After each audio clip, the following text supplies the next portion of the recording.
Good Monday morning. From my right, Gareth Rhodes, Dr. Jim Malatras, Beth Garby, Special Counsel, Dr. Howard Zucker, Commissioner of Health. To my left, Melissa DeRosa, Secretary to the Governor. To her left, Robert Mejica, Budget Director. Today is day 310. Happy New Year. I hope everybody celebrated smart, and we will find out over the next few days. This is where we are today on the numbers.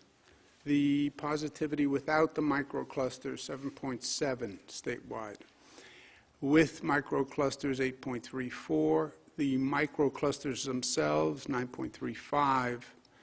We did 134,000 tests, which is down from the high level of testing.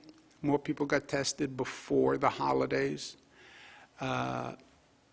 We believe as a prophylactic before people were traveling. Number of statewide deaths is up to 170, and that is a terrible way to start the new year.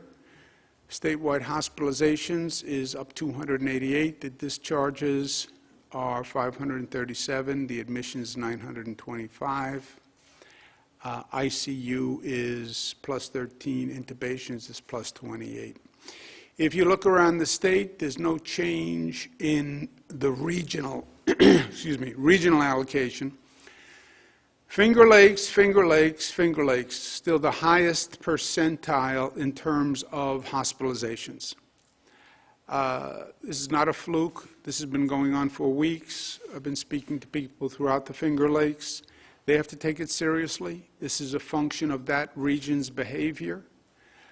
People in the Finger Lakes should be more cautious than people in other parts of the state, taking more precautions, because it's more likely people you're coming in contact with could be infected. That is just a mathematical fact. Positivity, you have Finger Lakes again and Mohawk Valley, which was also a problem last week. But again, if you are in those areas of the state, take it seriously. And you should be using more precautions than people in other parts of the state. Downstate New York, we have the Bronx has ticked up, Staten Island still 7%, Manhattan only 3.52. You look at those numbers, you see the difference that behavior makes. Manhattan, you tend to have a higher percent of compliance to precautions. And you see the result in the numbers. They have a lower positivity rate. 2021, we're going to be focusing on controlling COVID and defeating COVID. They're two different functions. Control the spread, control the virus, and then put a harpoon in the beast and actually defeat COVID. And we're working on both simultaneously. On controlling COVID, we are seeing the spike that we talked about here, that experts have talked about all across the country. We were warning about holidays and gatherings, and we're seeing the spike that came from increased social gatherings. It is a fact. Yes, we had the holidays. Yes, it was a long year. Yes, we want to celebrate. But when you increase social activity, you're going to increase the spread of the virus if people don't take precautions. That's what we're seeing in New York State. That's what you're seeing all across this country. And that's the growing numbers of hospitalizations, of infections, and of deaths, unfortunately. And it is a consequence of our actions. If you look at, really this started at Thanksgiving. Thanksgiving was the first holiday, right? And we saw an increase in Thanksgiving. But if you look since Thanksgiving, which really triggers the holiday season, right? That triggered the 37 days I was talking about of the holiday season. The net daily growth went from 135 to 144. Number of people walking into the hospitals went from 699 to 899. So it is clear that the increase through the holidays increased the infection rate and increased the number of people who are now walking into hospitals. We have the hospital system all across the state being monitored daily, and we're having those hospitals do what they need to do to the greatest extent possible within their capacity to manage the surge, what we call surge and flex. This is a totally new operation for hospitals and for the state, but they're adding capacity, they're closing down units that they don't need to add capacity, and we're watching very closely hospital capacity, because that is the red line, that's the red zone. You are limited ultimately to your hospital capacity. Right now, no region has less than 30% capacity. If you remember, when any region gets to within striking distance of 15% capacity, that's going to be a red zone closed down for that region. Right now, no region is above 30, but they're all hovering in that range. North Country obviously has more availability. Southern Tier has more availability because the Southern Tier is an example of a region that had a high infection rate, had a microcluster, and actually turned it around. Good for the Southern Tier. New York City's about 49%, Mid-Hudson. But where are you lowest? You're lowest in the Finger Lakes, which makes sense because that's where you have the highest hospitalization rate in the state. So we know what is going on, and the numbers relate. If you have a high hospitalization rate, you're going to have lower capacity for your hospitals. And that's where we see right now the greatest problem is in the Finger Lakes. How do we defeat COVID? We defeat COVID the way we've been controlling COVID for the past year. It is a function of our activity. It is these social gatherings. I know people say, oh, how can you say we shouldn't gather socially? I understand we are social beings. I understand the hospitals. But it's how you do it. It is how you do it. Are you safe? Are you doing as much as you can outdoors? Are you wearing a mask? Are you keeping windows open? Are you keeping the crowd small? It's being smart. That is all this is. It is a virus. You've all had someone in the house with a virus. You know how the virus spreads. And it's a consequence of being smart and being responsible. Those numbers go up. You overload the hospitals, the region will close down. You know, we know what is going to happen. There's no unknown here. There's no arbitrary decisions being made. If the infection rate increases, then the region closes. And that's the last thing anybody wants. So if you don't want that, then don't bemoan reality. Do something about it and be smart and reduce the infection rate. In the meantime, while we're trying to control COVID with one hand, we're trying to defeat it with the other, and the vaccine is the weapon that will win the war. Now, nationwide, there have been issues with the delivery of the vaccine, which, by the way, is no surprise. We've said many, many times that this was a much more aggressive undertaking than anyone thought, that this nation was not prepared, that the vaccine administration and delivery was going to be more testing than anything we had done before, because we had just gone through the testing for COVID. Testing for COVID is much simpler. It's a nasal swab. And by the way, nobody says no to a COVID test, not like a vaccine. You don't have that same resistance, those same fears.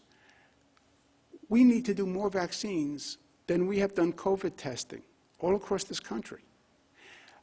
Only this state, which has done more testing than any other state, has actually done more COVID tests than the number of vaccines we're going to have to administer. But it is a massive undertaking for this nation.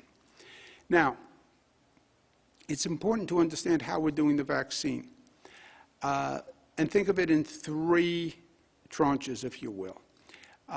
We're doing vaccines in nursing homes, then it's being administered by hospitals, and then it's being administered through what we call special efforts. And I just want to go through one at a time so people understand this. In nursing homes, we participated in a federally run program that would send the vaccines directly to the nursing homes and the pharmacies. And the federal government contracted with pharmacies, national pharmacy chains, to do the vaccinations in the nursing homes.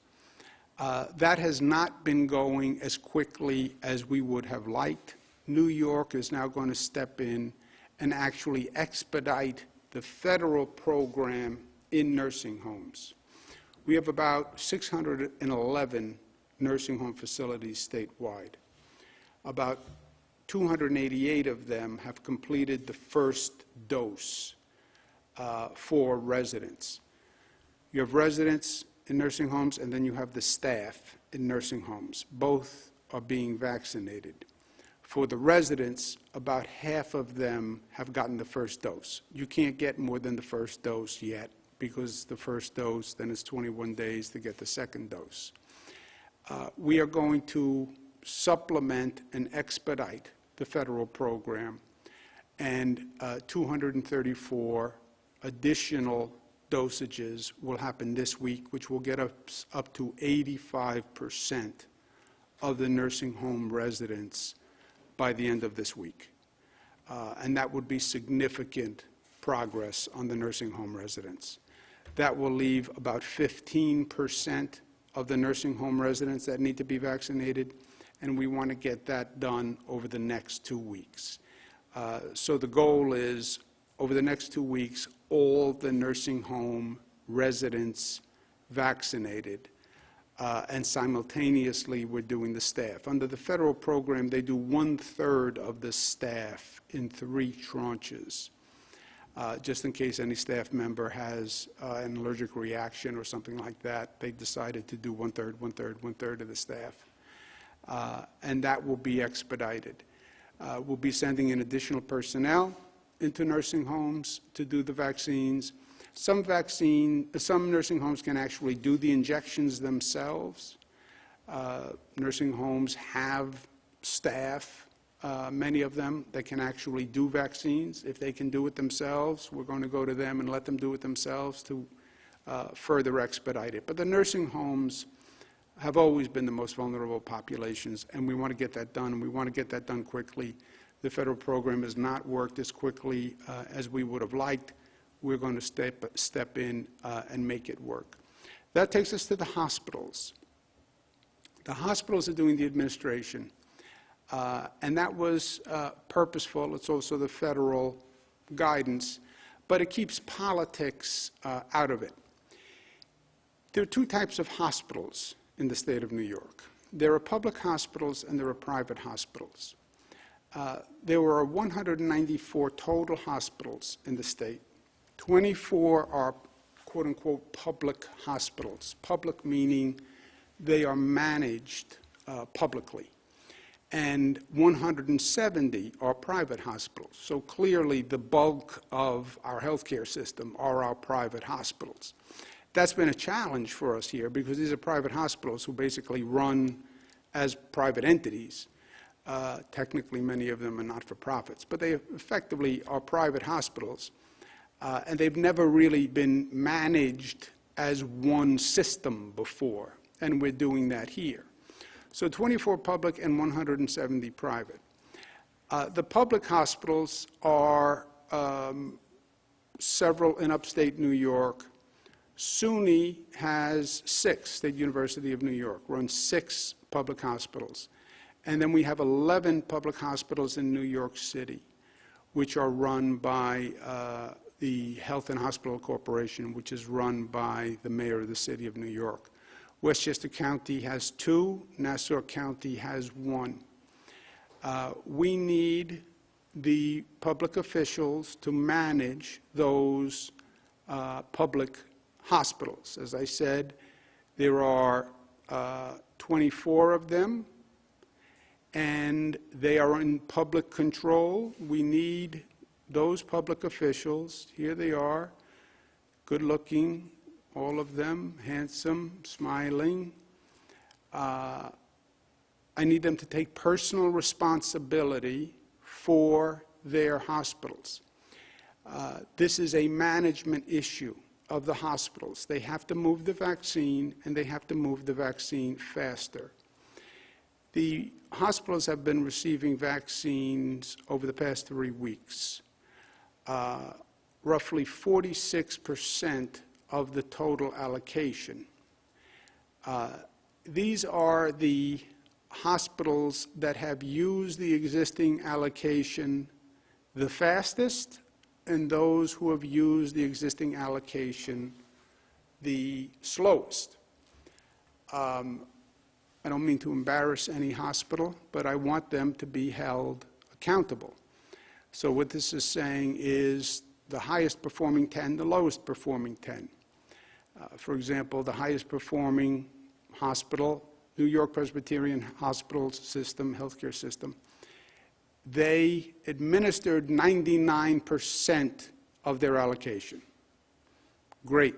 Oswego Hospital, 99%. Richmond University, 93%. Adirondack Medical Center, 87%. Now, in fairness, some of the smaller hospitals, it's easier to do a higher percentage when you have a smaller base, obviously, and we understand that. But Northwell Health, 62%. Northwell is the largest hospital system in the state. So it's not just a function of size. It's a function of administrative capacity. We want those vaccines in people's arms. I understand they're private hospitals. I understand that everyone has a job to do. We need them to administer the vaccines faster. These are the highest performing. These are the slowest hospitals. Samaritan Hospital has only administered 15% of the allocation they've received. A.O. Fox, Nassau University, 19%. Montefiore, only 30%. New York City H&H, only 31%. Westchester Medical Center, only 32%.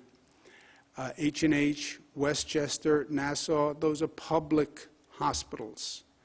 I need those public officials to step in and manage those systems. You have the allocation. We want it in people's arms as soon as possible. New York State Department of Health sent out a letter yesterday to all hospitals that said if you don't use the allocation by the end of this week, the allocation you've received by the end of this week, you can be fined, and you won't receive further allocations. We'll use other hospitals who can administer it better.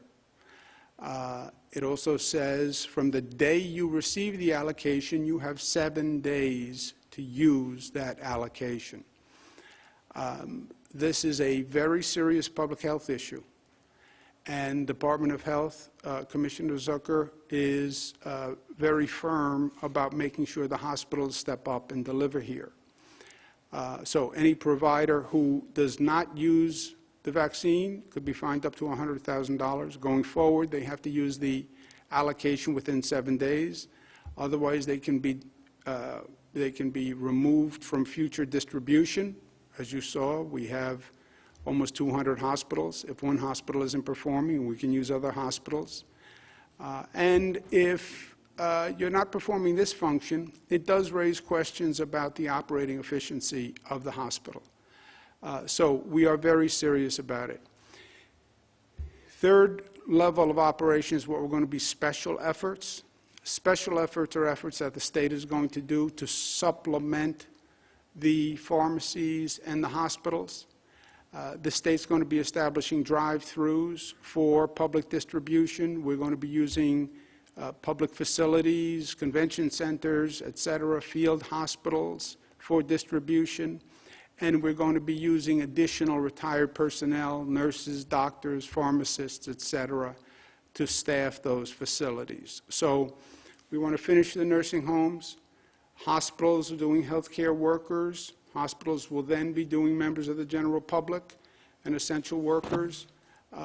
But the state will also be opening its own distribution effort to accelerate those vaccines. Part of the state's effort will be a special focus on poorer communities where they don't have those pharmacies, they don't have the hospitals, so-called healthcare deserts. And we'll be working with healthcare partners to have basically pop-up vaccination centers where we can transport equipment to a church, to a public housing authority, to a community center, and open up a vaccination center. This has been a priority for New York State. I have said personally that I think this is an issue that has not gotten enough attention or sense of urgency. COVID revealed many ugly things. One of the most ugly to me, blacks died at twice the rate of whites. Hispanic at 1.5 times the rate of whites. Higher infection rate, lower COVID testing rate, more comorbidities. That's not America. So to make the point about equality of distribution, I will receive my vaccine, and I want to receive a vaccine. I believe in the vaccine 100%, but I'm going to receive my vaccine when my age group is eligible and it's available in black and Hispanic and poor communities across the state through state efforts. The next groups that are open today for availability, who are now eligible to receive the vaccine, are all doctors, nurses, healthcare staff who come into contact with the public. We're following federal guidance at this point, which is working down the list of what we call 1A, the first priority in vaccinations. It's primarily healthcare workers, which makes sense. Healthcare workers are the people who are in the greatest danger of contracting the virus because they're dealing with people who come in who have the virus. Also, if a healthcare worker gets infected, they can infect more people than probably any other worker. You know, if you have a nursing home staff or a nurse or a doctor who's infected, they're dealing with dozens, hundreds of people. They would be a super spreader in and of themselves. So we're making 1A, basically all healthcare workers are going to be eligible today, and that is the first priority.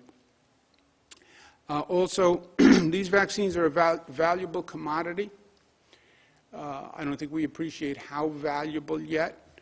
You're going to have some people who don't want to receive the vaccine. I understand that. We're going to talk about that as we go through this.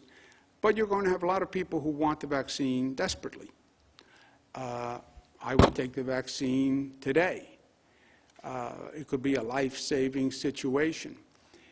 If any entity falsifies who they are, if there is fraud or fraudulent sale or fraudulent vaccination, that is very serious. That provider will lose their license, period. They'll be out. I don't care if you're a doctor, you're a nurse. It's a crime, in my opinion.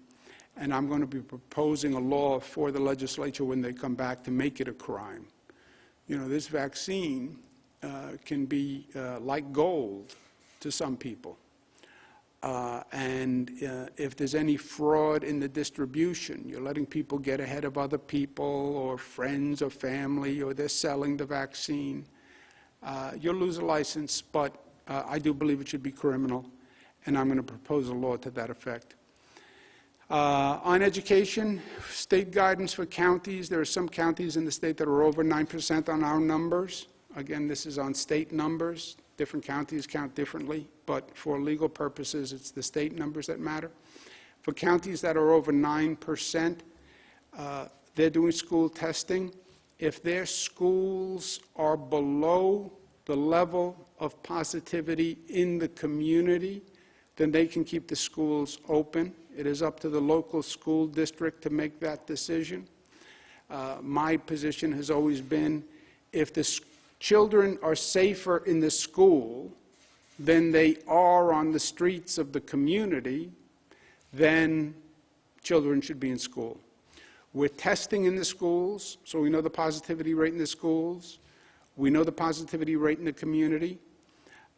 If the schools are safer, then my opinion, just an opinion, not a fact, my opinion is leave the schools open. But that will be up to the school districts across the state. I understand the primacy and the history of local control of education. I respect it. I gave my opinion, but it will be up to the local school districts to decide. 2021 State of the State will start this coming Monday. It's going to be a different kind of State of the State because it is a different time. And adjust to the times, but that will be this coming Monday. With that, let's take some questions, operator. Thank you, Governor. If you'd like to ask a question, please use the raise hand function at the bottom of your window. We'll take a brief moment to compile the Q&A roster.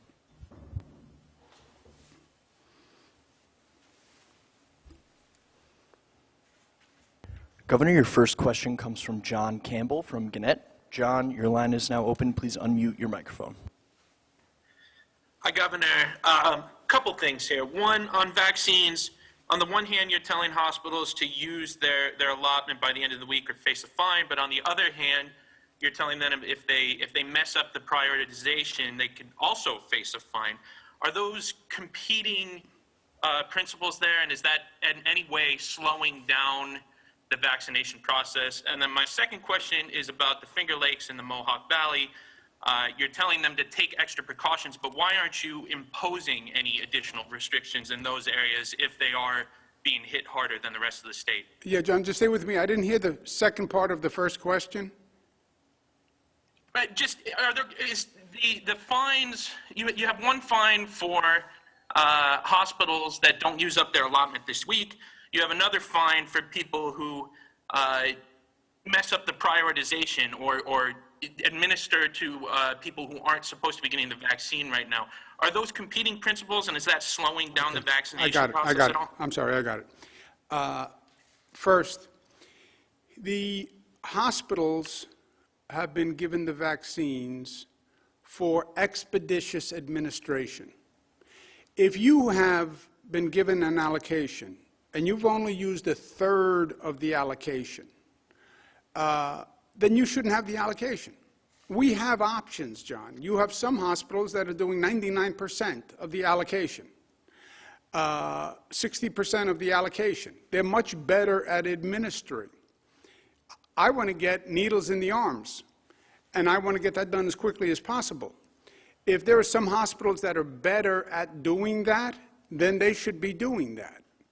If you can't do that within 7 days, then just raise your hand and say, I can't do this. Fine, we'll go to a different hospital. We know what hospitals are better at administering it. I'd rather have the faster hospitals administering it. The fine, and if you can administer it, if your hospital doesn't have the capacity, then just say that. But don't say, as a hospital, I can administer it, but then don't. That's why you would be fined. You would be fined for accepting an allocation that you can't administer or won't administer. You should just say, I don't want to participate in the program, which is fine. And then we'll give it to a different hospital. The second, quote-unquote, fine, that is not a mistake, John. I want to pass a criminal law to that effect. Criminal law is intent. It's not a mistake. It's not that you were defrauded. It's you engaged knowingly in a criminal act. You sold the vaccines because you could make money. I came to you and I said, look, I'm not eligible, but I want to skip ahead to the line, and I'm willing to pay you for that. That's a crime. I'm talking about criminal conduct, not a mistake. Or not that you were defrauded. If a hospital said, look, they gave me a phony driver's license, and they told me they were 75, but they weren't. I was defrauded. Fine. I'm talking about the opposite. I'm talking about an affirmative fraud using this vaccine. You will, mark my words, you're going to see fraud in this vaccine. You're going to see people selling the vaccine. We're already investigating cases of fraud, right? It's valuable. It's money. And you will see fraud. And before it even starts, I want to say to people, I understand the possibility of this. And I understand this is a valuable commodity. And by the way, it's going to become more valuable when people say, I really want it and I want to get ahead of the line. So that would be criminal. The main spread is now coming from social gatherings. I have said everything that I can say. We've closed and regulated every outlet that we can regulate. Some people have mocked me, made fun, a little picture of me looking in the window of a house, that I was so intrusive that I was looking into your home to see how many people you had at a social gathering. The CDC has said no more than your immediate household. The state has said no more than 10. I talk about it every time I'm here, John, but over about 75% of the spread is coming from people's social activities. And everything short of that, we have regulated.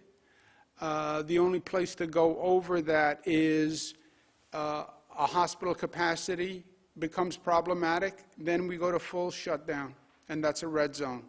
And the Finger Lakes, Mohawk Valley, you see that number 30%? Availability, if that infection rate does not come down, you will see the hospital capacity diminishing, and then you will see the region shut down. That number keeps going up at that level, you will see the hospital capacity number come down, you will see the region shut down. That is what they are looking at. It is math. You can predict the future here because it's just the extrapolation of an equation. You continue at that hospitalization rate, you will reduce the hospital capacity, and you will go to a red zone. That's what the Finger Lakes and Mohawk Valley are looking at. Next question, operator. Governor, your next question comes from Morgan Mackay from Spectrum News. Morgan, your line is now open. Please unmute your microphone. Hiya, Morgan. Governor, how are you? Good morning. I was wondering, what's the refusal rate right now with the vaccine among healthcare workers and nursing home residents and staff? And do you know how many people have refused right now to take the vaccine? We don't know. I'll ask Dr. Zucker and well, he's technically a doctor. He's a lawyer. He's technically a doctor, but I don't call him doctor, because then I would be a doctor, too. Gareth Rhodes. We know the percent, the successful percent that most hospitals have administered of their allocation.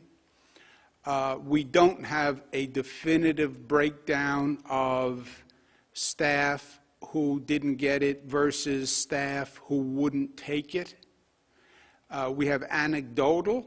We don't have hard numbers, but I would ask Dr. Zucker and Gareth, we'll call him Dr. Rhodes. Dr. Rhodes, if he knows anything beyond that. Thank you, Governor. And as the Governor mentioned, we have some anecdotal evidence from the hospitals, but primarily with the nursing homes, we were saying we have some more data on that. It's about 10% of the residents and about 15% of the staff. The healthcare workers were pushing very hard, and they are also pushing to get everyone vaccinated. That's the critical thing to do for them. But I don't have a specific number for the whole healthcare system unless Gareth does. I have nothing more to add. That's good. Nothing else, Dr. Rhodes? Next question, operator. Governor, your next question comes from Jeff Kulikowski from Channel 9 in Syracuse. Jeff, your line is now open. Please unmute your microphone. Hi, Governor. How are you? Happy New Year. Happy New Year, Jeff. How you doing? Good, thank you, sir. Could you help me understand better? The release from the press office yesterday said the percent of hospital beds available in the central New York region is 20%. Your slide, obviously, earlier today said that that central New York was at 30.87%. So is there a difference I'm not understanding there? Because the 20% has a lot of us concerned that more restrictions are coming. The number you saw today, and I'll ask Dr. Rhodes to comment on this, the number you saw today is what that hospital could surge to in 7 days. So you have, well, it is a little complicated, but it's a good question. I want to make sure we all understand it. You have, what is your availability today, hospital? What is your surge capacity for staffed beds within 7 days? Meaning you could have 20% today. What can you add within 7 days, and what would your capacity be? What would your capacity be in 14 days? We even ask, what could your capacity be in 21 days?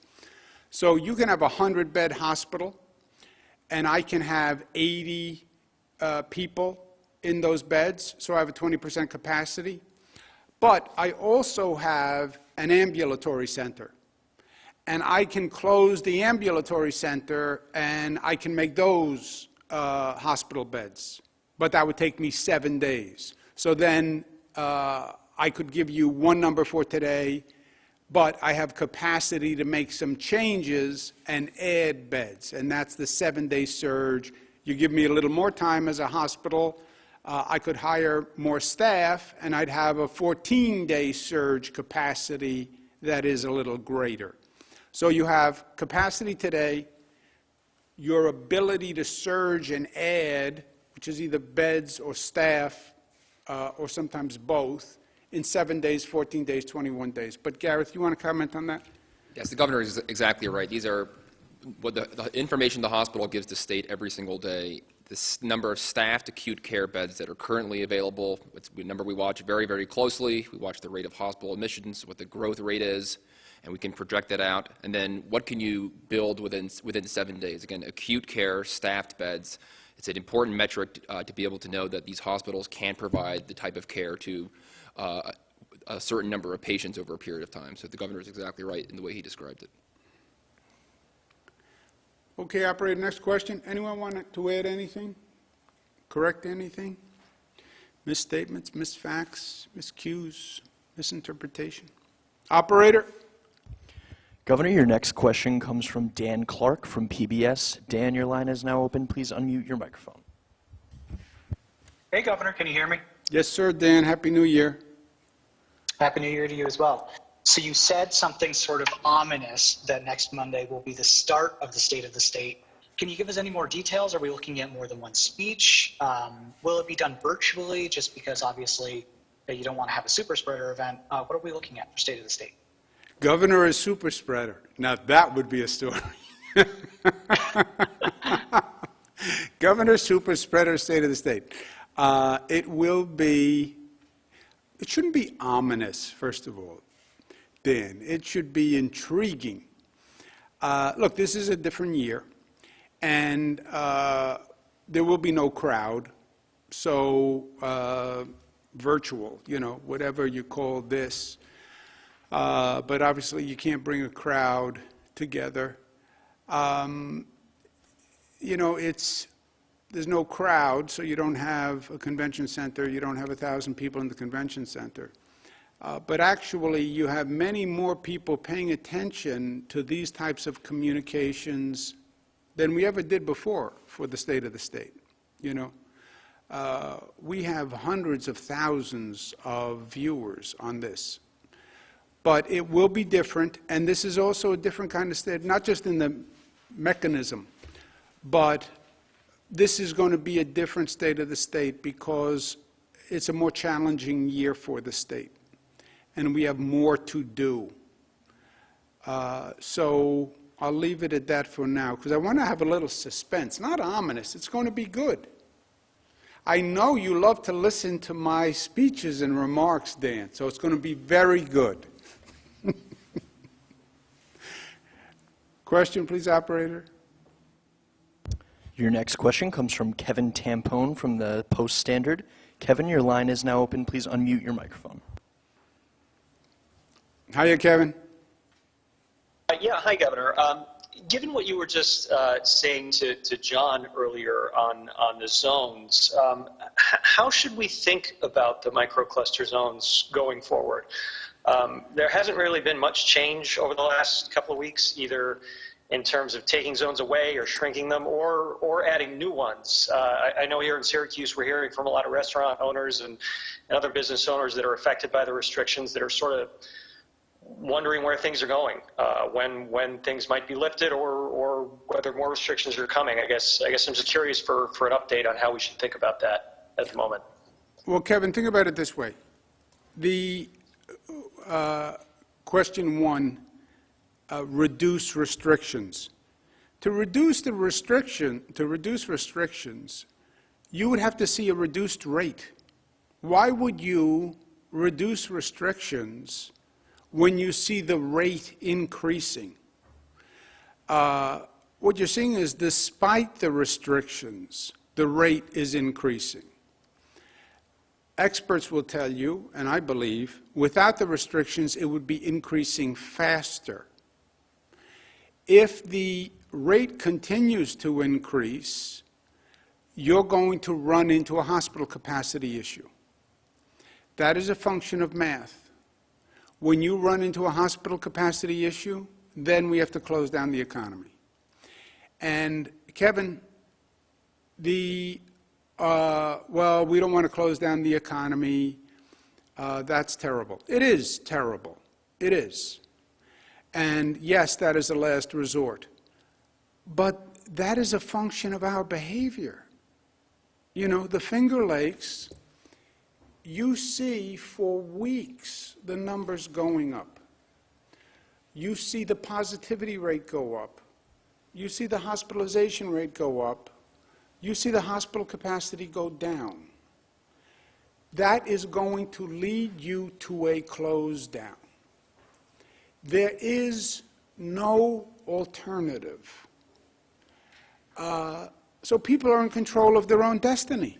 This is not government. This is social behavior. New Yorkers brought the COVID rate down, and if New Yorkers are not careful, the COVID rate will go up. And we restricted everything we could. I'm not going to reduce any restrictions in a region where it's still going up. And if it keeps going up, and social gatherings are 75% of the cause, and they have pictures of me looking in the window and into people's homes, if the rate keeps going up, then you're going to reduce hospital capacity, and it's going to be a red zone. Operator, let's take one more question. Governor, your last question comes from Shannon Young from Politico. Shannon, your line is now open. Please unmute your microphone. Hi, Governor. Happy New Year. Happy New Year, Shannon. So just wanted to get a little bit more details on sort of what the issue is right now with the hospitals in reaching the vaccination levels that you would like to see? Has it been the priority issue? Has it been people refusing to get the vaccines? Or has it been sort of a supply chain cooling issue? And then how many vaccines have been administered in the state as of today? Okay, about 300,000 vaccines have been administered. I've spoken to dozens of hospitals.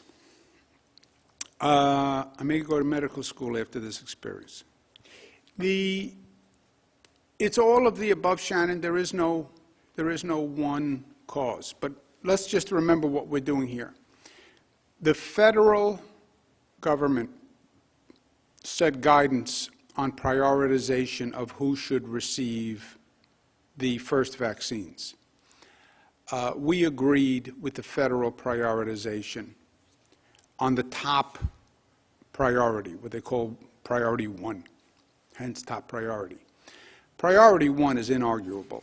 It's all healthcare workers who come in contact with the public. Why? Because they're most likely to be infected, because they're coming in contact with the public, and they're most likely to spread the infection, because they come in contact with the public. And I'm going to ask Dr. Zucker to comment on this. Look, you're going to have a lot of people who I could argue are a top priority. Police are top priority. Bus drivers, subway operators, firefighters, right? But healthcare workers on the numbers come into contact with more people and are most in a setting where they could get infected. The hospitals get the vaccines.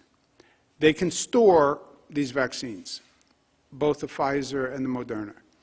And they are responsible for administering, this is to their staff, to their staff.